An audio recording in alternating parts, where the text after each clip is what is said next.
Classificação indicativa. Livre para todos os públicos.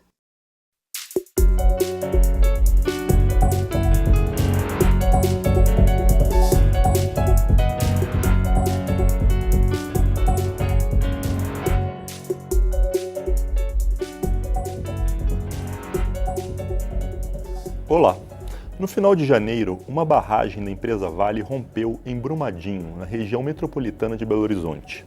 A tragédia deixou mais de 200 pessoas mortas e cerca de 100 desaparecidas há 2 meses, sem contar os danos ambientais. Para piorar, outras cidades de Minas, como Barão de Cocais, Congonhas e Ouro Preto, também podem estar ameaçadas. E cidades de outros estados também correm risco de tragédias. Em Goiás, por exemplo, a Secretaria de Meio Ambiente não teria sequer um cadastro de barragens. E é para discutir esse tema que o Câmara Debate recebe a deputada Flávia Moraes, do PDT de Goiás, e o deputado André Janones, do Avante de Minas Gerais. Deputados, sejam bem-vindos. Obrigada. Muito obrigado. Deputada, começando pela deputada Flávia Moraes. Deputada, como está a situação em Goiás? Porque até agora ninguém falava de Goiás, né? Exatamente. Nós realizamos uma audiência pública em Goiás, com a presença da secretária que assumiu agora, né, muito preocupada pela não existência de um cadastramento das barragens, né, e a fiscalização totalmente precária e a possibilidade, nós temos aí 9.000 barragens, 200 só cadastradas e dentre essas 20 de rejeitos e dentre as 20, 11 que carecem muitos cuidados e acompanhamento. A equipe da ANM no estado é muito reduzida e é preciso nos preparar, né? A situação de Goiás não é diferente da do Brasil. E o que é a AMM, deputada? A Agência Nacional de Mineração, responsável por fazer esse monitoramento, esse acompanhamento. E, na verdade, o debate de Goiás se parece com o que a gente tem aqui na Câmara. Né, é a falta de equipe técnica que possa, desde o licenciamento, né, até depois o monitoramento. O licenciamento, hoje nós enfrentamos aí uma dificuldade na legislação, porque hoje a mesma licença que você usa às vezes para formar um pasto para o agronegócio é a mesma que se usa para a construção de uma barragem de resíduos minerais, né, que tem aí riscos totalmente diferenciados. Então, assim, eu quero aqui dizer da importância dessa comissão externa, né, louvar a iniciativa do deputado Zé Silva, que é o presidente, o Júlio Delgado, como relator, tem feito um trabalho extraordinário, deputados como o deputado André têm acompanhado em vários estados, estiveram lá em Goiás também, a importância disso porque nós precisamos ter aí ações efetivas e urgentes, né, para que a gente possa coibir um outro desastre desse. Brumadinho não foi o primeiro, nós tivemos Mariana e logo após Brumadinho na mesma situação, né? E até hoje nós não podemos ficar só no discurso, é preciso que a gente apresente soluções, né? Talvez trazer tecnologia para um monitoramento mais efetivo, talvez por cabo óptico, talvez por satélite, né? A possibilidade de contratação de mais técnicos, nós temos aí muitos técnicos fora do mercado se formando e ao mesmo tempo a gente tem os órgãos responsáveis por esse acompanhamento totalmente esvaziados, como se isso não fosse importante, né? Então, se existe, essas barragens têm alguma obrigação com o governo quando elas têm a concessão de exploração mineral, esse recurso ele tem que ser remetido à contratação de técnicos, a uma fiscalização, uma construção de barragens efetivas, um licenciamento acompanhado tecnicamente. Então, assim, não dá para fazer isso só visando o interesse econômico. A exploração mineral é, sim, uma atividade econômica importante para o país, mas ela não pode vir sem estar aí cuidadosa com respeito à vida e também ao meio ambiente, que é deteriorado muitas vezes pela exploração mineral. Nós temos as duas perdas, no caso de acidentes como esses, da vida, mas também nós temos aí a exploração que quando chega ao fim deixa a cidade em situação e o meio ambiente da cidade em uma situação caótica. Deputada André Janones, o senhor concorda com a deputada Flávia? Porque a impressão que a gente tem é que essa comissão externa, toda semana, ela descobre algum dado estarrecedor. O deputado Zé Silva, que preside a comissão, no início ele dizia uma fala muito interessante, que ele dizia assim, todos nós estamos nos tornando especialistas em mineração. E interessante que agora parece que está fazendo um caminho reverso. Todo dia a gente descobre que realmente a gente não sabe nada sobre o assunto por conta dessas descobertas. Então todo dia é uma denúncia nova, todo dia é um escândalo novo. A deputada Flávia colocou muito bem a questão de que não foi a primeira tragédia, e aí uma outra questão interessante da gente abordar, que não foi também a segunda tragédia. Praticamente todos os anos, todos os meses, com muita frequência, estão morrendo pessoas atingidas por barragens, mas aí quando é uma morte isolada, às vezes não vira notícia, não dá a repercussão que deu o caso de Brumadinho. Então é importante a gente trazer essa discussão, aprofundar nessa discussão, e eu não tenho dúvida nenhuma em dizer que o motivo dessa tragédia ter se repetido, o motivo dessas mortes continuarem, é a impunidade. Né? Eu sempre tenho dito que indenizações são importantes para reparar, né, se é que dá para a gente chamar de reparar, para minimizar a dor dessas famílias, mas não, essas indenizações não impedem que esses crimes se repitam. Infelizmente, para essa gente, dinheiro nunca foi, nunca será problema. A gente está falando de no caso, a principal responsável, no caso de Brumadinho, que é a Vale, a gente está falando de uma empresa com faturamento na casa dos bilhões. Então, indenizações não impedirão novas tragédias. A gente só vai impedir novas tragédias combatendo a impunidade, colocando os responsáveis na cadeia. Muito se comemorou o afastamento do presidente da Vale. Eu vi com bons olhos no primeiro momento, mas se a gente for refletir um pouco mais, é perigoso esse afastamento, deputada Flávia, porque ao mesmo tempo agora a gente pode ter, por exemplo, o álibi do presidente do agora ex-presidente da Vale, em qualquer comissão que ele vá depor, ele pode simplesmente dizer que ele não está mais na direção da empresa, e o atual presidente pode dizer o que? Não, eu não posso falar nada porque eu não estava à frente da empresa ainda. Fica um que joga... mais ainda a responsabilização. Fica jogando um para o outro, né? E a população quer uma resposta. E, infelizmente, esse tema é um tema que a gente vê que a imprensa já abandonou, que a grande mídia não cobre mais, que não dá mais ibope, vamos dizer assim, e isso é preocupante. Graças à iniciativa do deputado Zé Silva, que esse assunto ainda resiste hoje, graças à iniciativa de montar, essa comissão, que a gente de forma eu tenho muito orgulho de fazer parte dessa comissão, a gente continua lá trabalhando, ao lado do deputado Júlio Delgado, que como a deputada Flávia colocou, tem feito um trabalho excepcional para a gente não deixar esse crime cair no esquecimento.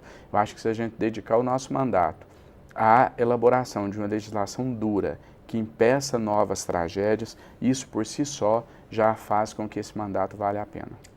Deputada Flávia, voltando um pouquinho ao caso de Goiás, né, estado pelo qual a senhora foi eleita, cidades importantes como Rio Verde, né, e a própria Caldas Novas, que é um destino turístico nacional, tem barragens próximas que não são fiscalizadas como deveriam, é isso? Mas eu queria tranquilizar, até para a gente não criar um terrorismo em torno dessas cidades que são importantes para Goiás, que nós temos lá um novo governo, a secretária que esteve presente na audiência pública está muito inteirada do assunto, muito preocupada, o próprio governador recebeu a comissão externa antes da audiência pública, também preocupado com a situação, e nós temos lá, por parte da Polícia Militar, a Polícia Ambiental que foi estabelecida justamente para fazer esse acompanhamento. Ela tem hoje no seu monitoramento, além da ANM, está acompanhando junto com a Defesa Civil todas essas barragens, que são 11, que estão em situação de necessitar de maior acompanhamento, né? E com certeza eu sinto que o governo deve agir no sentido de criar reforço para essas barragens que estão aí com possibilidade de risco, monitoramento efetivo. Elas não têm uma quantidade tão grande, né, no sentido dessas de rejeito, essas que eu falei que estão em situação são 11, né, e são importantes para o Estado, mas eu acredito que o governo está atento. É claro que a gente esbarra nessa situação, né, de poucos técnicos, situação econômica difícil para fazer esse trabalho. Então, a gente precisa trabalhar como um todo, mas sabendo que nós temos um governo Goiás hoje preocupado com essa situação.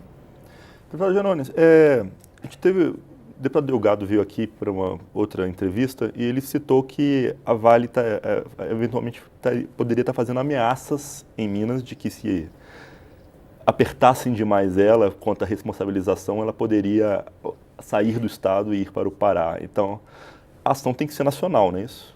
O interessante é isso, eles tentam colocar que o endurecimento da legislação ambiental inviabiliza a exploração da atividade econômica de mineração. O interessante é que essas mesmas empresas, elas seguem uma norma muito mais rígida do que nós estamos querendo implantar no nosso país lá fora, e isso não inviabiliza de maneira nenhuma a atividade econômica.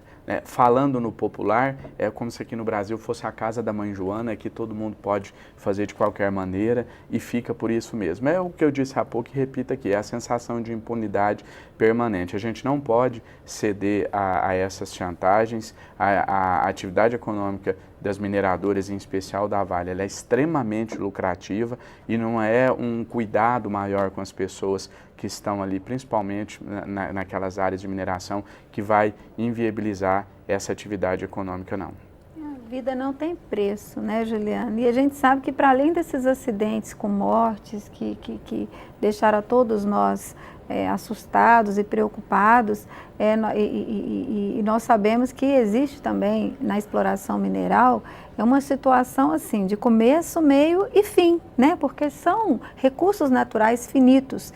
E a situação que a gente vive em Goiás, por exemplo, Niquelândia, Campos Verdes, são municípios que tiveram aí o seu ápice da mineração e que depois eles têm que enfrentar a situação do fim da exploração. E aí os municípios que tiveram seu ápice tiveram que criar uma máquina, uma estrutura municipal para abrigar os alunos, a saúde. Então, com isso, até com concurso, eles criaram aí uma máquina com uma estrutura maior e, de repente, o fim da mineração. Hoje, Niquelândia está na situação de atraso de pagamento de folha, de quase precisar de uma intervenção para que seja feito um trabalho para diminuir a folha, que hoje está acima das condições do município diante da situação da economia atual. Então, assim, existe todo um planejamento que precisa ser feito em torno da exploração mineral, para garantir que essa exploração ela seja importante, mas que ela seja duradoura e não deixe aí uma herança, né, de desastre total, econômico, social e até, nesse caso aí, né, de vidas perdidas, né, que aí isso não tem retorno, e ambiental também. A gente vai parar um pouquinho e já volta com os senhores. Estamos conversando com os deputados Flávia Moraes, do PDT goiano, e André Janones, do Avante Mineiro. O Câmara de Debate vai fazer um pequeno intervalo e a gente já volta.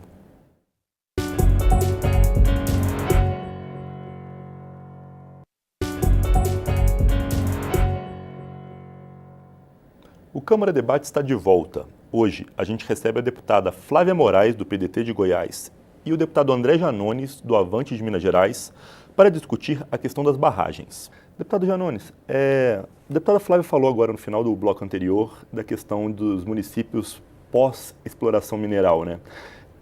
A gente tem informação de que o prefeito de Mariana decretou calamidade financeira no município, né? Não está conseguindo pagar como o funcionalismo, inclusive de áreas vitais. Como é que a gente pode prevenir esse tipo de questão? A gente precisa buscar, eu acho que o fundamental é a gente ver a atividade de mineração com uma ótica diferente. Sacrificar vidas, colocar vidas em risco não pode mais ser uma opção.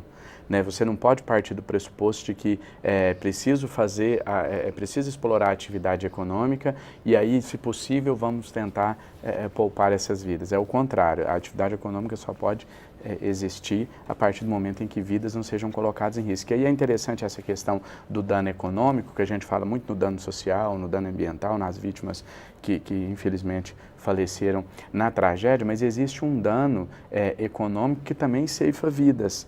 Eu tive recentemente uma comunidade da zona rural de Brumadinho e o pessoal lá dizia que tem pessoas que não estão conseguindo mais sobreviver com o mínimo possível porque viviam do turismo, né? Viviam daquela renda ali. O Inhotim, por exemplo, reduziu em 70% os seus frequentadores. Que é talvez o museu brasileiro mais respeitado no exterior. Sem dúvida nenhuma. E interessante de ver, que a gente vê com preocupação também, é que há uma generalização. Por exemplo, em Macacos, houve a evacuação o distrito morreu, não existe mais, era um distrito que vivia 100% do turismo e hoje virou uma cidade fantasma. E mesmo comércios, residências que não estão na rota da lama, acaba que gera aquele pânico e todo mundo foge e o caos é instalado geral. Então é preciso uma atenção também, eu acho que um trabalho de conscientização, um trabalho de informação. Eu estive recentemente no Ministério do Turismo, onde nós fomos recebidos pelo ministro Marcelo Álvaro Antônio, que se comprometeu a fazer um trabalho de reestruturação turística desses municípios que foram afetados indiretamente, vamos dizer assim, por conta dessa tragédia. Então eu acho que é importante um esforço conjunto do Ministério do Turismo, do governo federal, dos governos estaduais, para que a gente possa recuperar economicamente também esses municípios. E passando um pouco para experiências internacionais, existem países, se não me engano, deputada Flávia Moraes, que inclusive já proibiram esse tipo de barragem, a montante, que é o nome, né?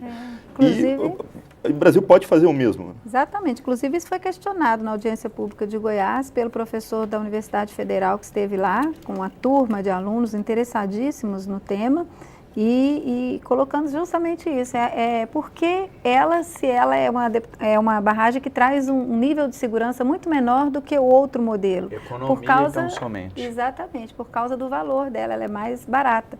Então, assim, é preciso ajustar essas concessões de exploração mineral. É preciso trazer, junto com qualquer contratuação, a responsabilidade social dessas empresas. É preciso ver como que é a cidade antes e como que ela vai ficar depois. O que ela vai aumentar em população, em despesas na saúde, na educação, como que vai fazer a recuperação do buraco que muitas vezes é formado com a exploração. Então, isso vai ficar de herança para o município.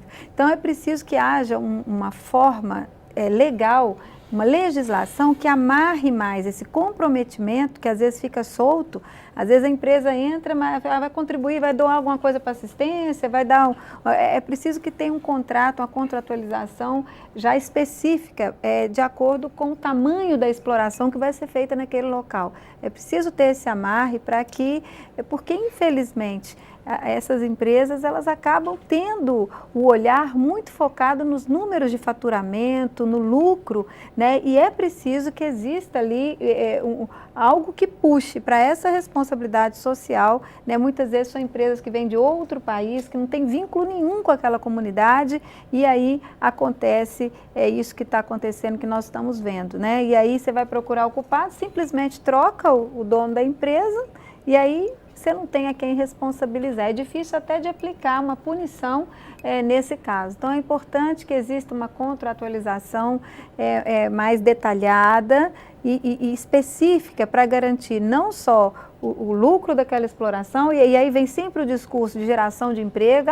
vai gerar tantos empregos, é bom demais, todo mundo quer. Claro que isso na audiência pública no município, fala que vai gerar emprego, todo mundo aceita, mas é preciso colocar de forma muito clara as consequências que isso pode trazer e qual será a responsabilidade dessa exploradora diante do pós-mineração, que é o que a gente colocou aqui antes. Eu estive recentemente em um debate sobre saúde pública em uma comissão e eu fui abordado por um dos interlocutores que disse o seguinte: a gente estava debatendo um atendimento específico em uma unidade de saúde e ele dizia assim, olha bem, você está reclamando aqui tudo bem, foi uma fatalidade, a pessoa perdeu a vida por falta de atendimento, mas vamos nos ater aos números, 6.000 atendimentos, se 2, 3 pessoas padecem por falta de atendimento e mesmo que venham a perder a vida, a gente lamenta, mas é um número aceitável sob a ótica empresarial. Eu acho isso muito ruim quando você traz esse espírito empresarial para a política nesse aspecto,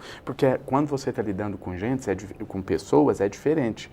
Você não pode admitir que 1 a cada 1 milhão morra por falta de atendimento médico, né? Óbvio que a gente sabe que é difícil atingir isso, mas a gente tem que buscar sempre coibir, nunca aceitar esses acontecimentos. Estou fazendo uma analogia com esse episódio com o que a deputada Flávia colocou aqui sobre a questão do tipo de barragem que existe hoje no Brasil. Simplesmente questão matemática, custos, né? É essa ótica empresarial, essa ótica do capitalismo selvagem, vamos chamar assim, de que vale a pena quando acontece uma tragédia aqui, outra ali, se for 300 vidas, mas quantas mil famílias não são beneficiadas com a exploração da atividade econômica de mineração em Minas Gerais e no Brasil. Então eu acho muito preocupante isso, é o lucro a qualquer custo e a gente tem que buscar coibir isso. Eu estive recentemente com um técnico da CSN, lá em Barão de Cocais, e ele me disse abertamente que não existe, não, eu acho que não foi em Barão não, foi em Congonhas, perdão.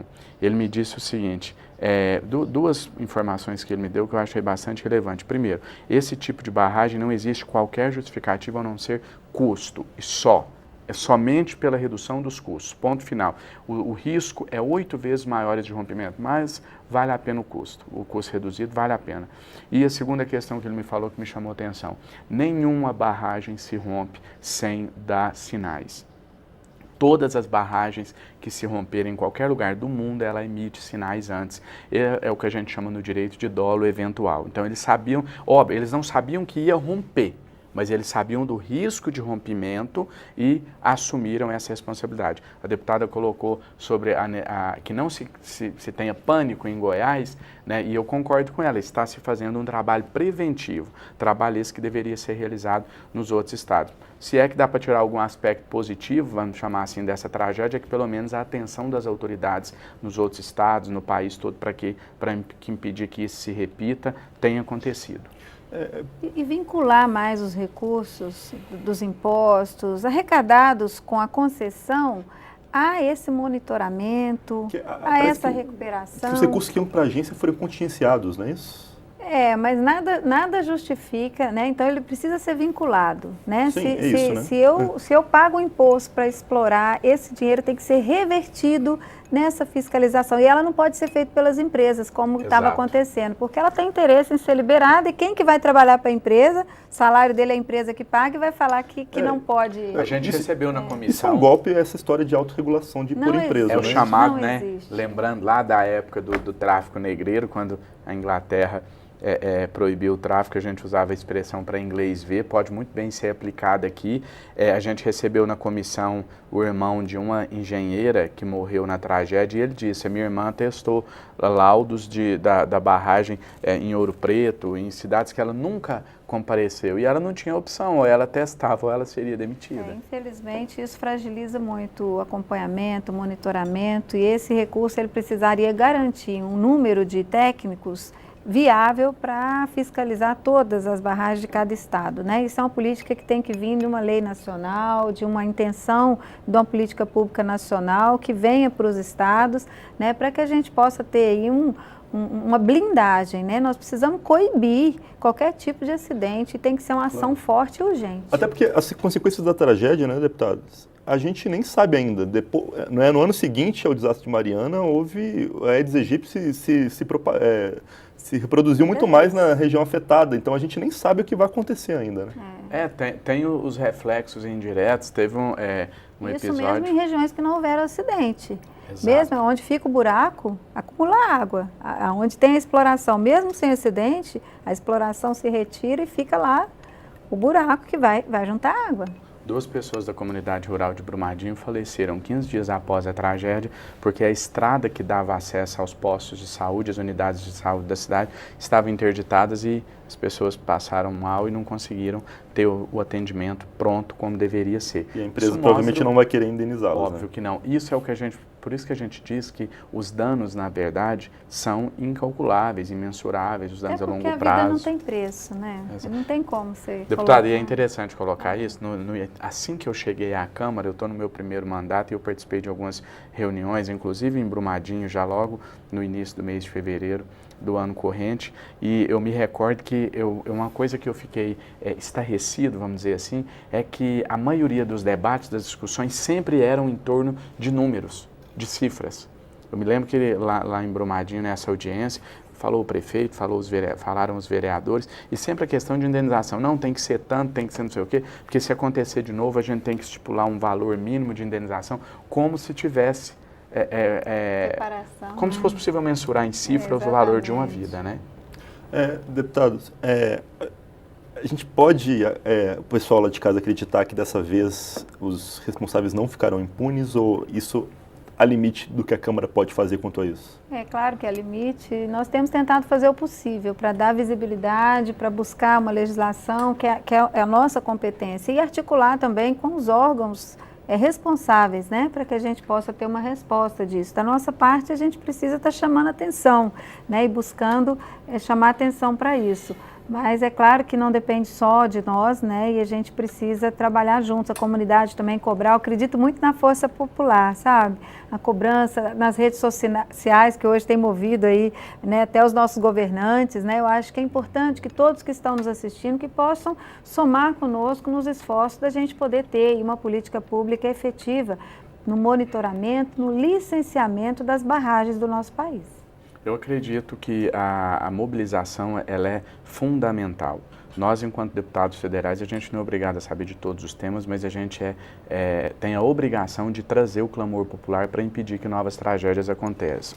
Mesmo a mídia, a grande mídia, a maioria dos setores formado por formadores de opinião terem esquecido desse assunto, eu posso garantir que se acontecer uma nova tragédia, a responsabilidade recai principalmente sobre nós deputados, especialmente a nós que somos membros da comissão, porque nós avocamos essa responsabilidade de uma maneira muito, muito clara. Então, respondendo objetivamente sua pergunta, se a gente pode garantir que nós vamos dar uma resposta dura e impedir novas tragédias. Garantir que novas tragédias não vai acontecer, não é possível. Individualmente garantir que não passará impune esse crime, também a gente não pode garantir. Agora, o que a gente pode garantir, eu, a deputada Flávia e todos os colegas da comissão especialmente, é que a gente vai trabalhar com afinco até o último dia dessa comissão, da CPI, que está às vésperas de ser iniciada, instalada, a gente vai trabalhar com muito afinco para não deixar que esse crime caia no esquecimento. Deputados, nosso tempo está no finalzinho, mas muito obrigado pela participação dos senhores. Nós que agradecemos. Nós que agradecemos, é um prazer. A gente que agradece, deputados. Eu sou Juliano Pires e este é o Câmara Debate, uma produção da TV e da Rádio Câmara. Você pode conferir esta e outras edições do programa no site câmara.leg.br. A gente fica por aqui. Até mais.